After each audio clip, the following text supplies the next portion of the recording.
My name is Gavin Evans, and this is my review of the 2026 Faces of Death.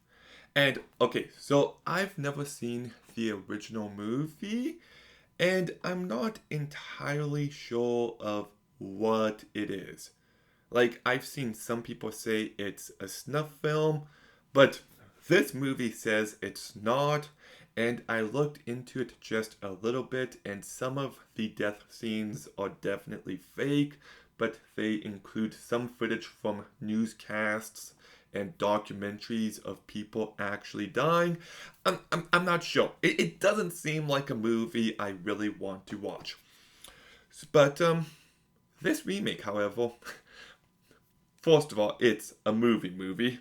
Definitely not a snuff film. And I would say it's very interesting. Like, it kind of looks at something like the original movie and just looks at how people get desensitized to violence and how it's worse now than ever before.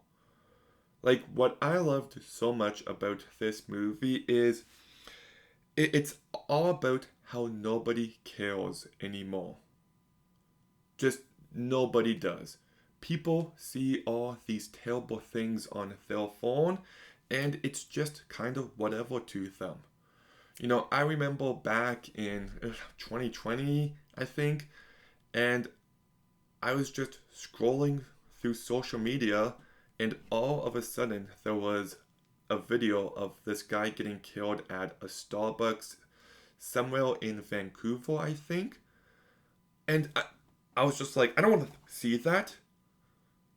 Like, I don't. I don't think that needs to be online. But that was years ago, and now things have gotten so much worse. Just last year, Charlie Kirk was assassinated, and just like that, graphic, graphic footage of his death was absolutely everywhere. Just a few weeks ago, people were using the audio of that footage as like a TikTok trend. And lots of people were online talking about how he deserved it because they disagreed with his political views. And during that little bit, it just made me feel sad for us as a species. Like, you're looking at footage like that and you don't even care because you disagree with him on a bunch of political issues. Like, just how far gone are we? And this movie explores that in a very effective manner. People scroll, they see awful things, they see people dying, and they don't care. It's all just content to them. And this movie has one character who cares, and she's in a world where no one else is taking it seriously. And this movie is just begging for you to care. It's just begging for you to give a shit. And I thought it was such a bleak and hopeless film throughout. It really made me feel sick on a psychological level. And that's what I loved so much here.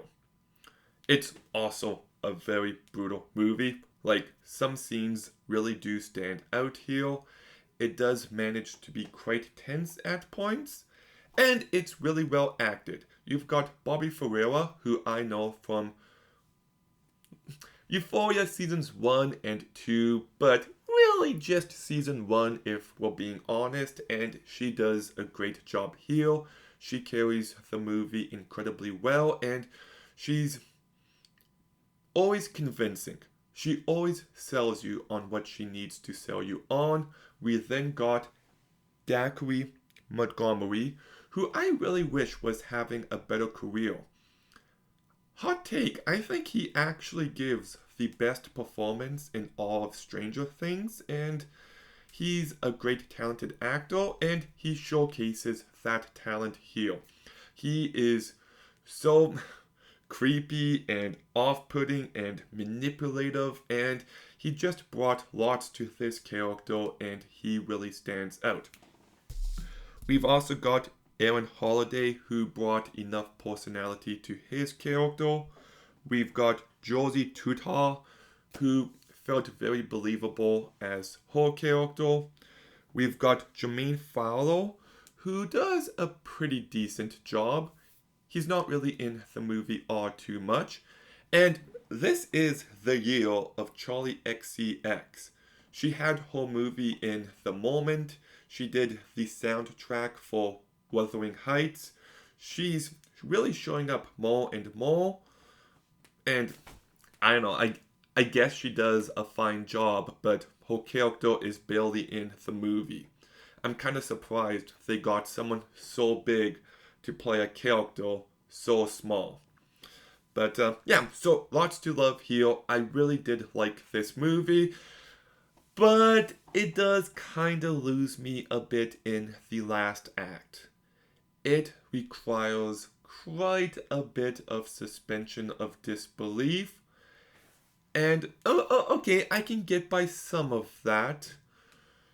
But I don't know. I don't really think it kept that momentum all the way to the end. And the end of this movie, I'm a little mixed on. You know, for a movie like this, you have two main possibilities.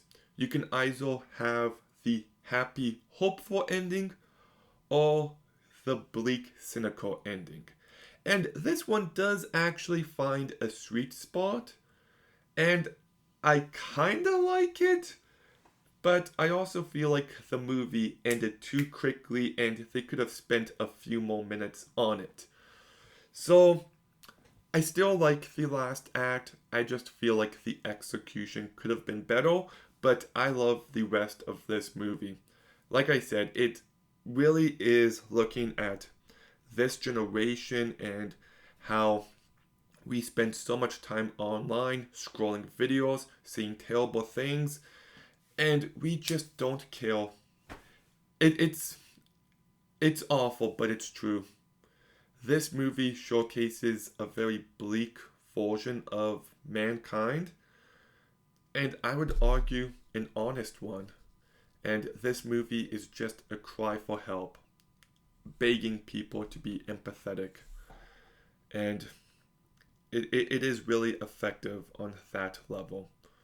So I'm going to give Faces of Death a 7.5 out of 10. Okay, have you seen Faces of Death? What did you think? Let me know in the comments down below. Make sure you like, comment, subscribe. Stay tuned for more videos soon. And Gavin out.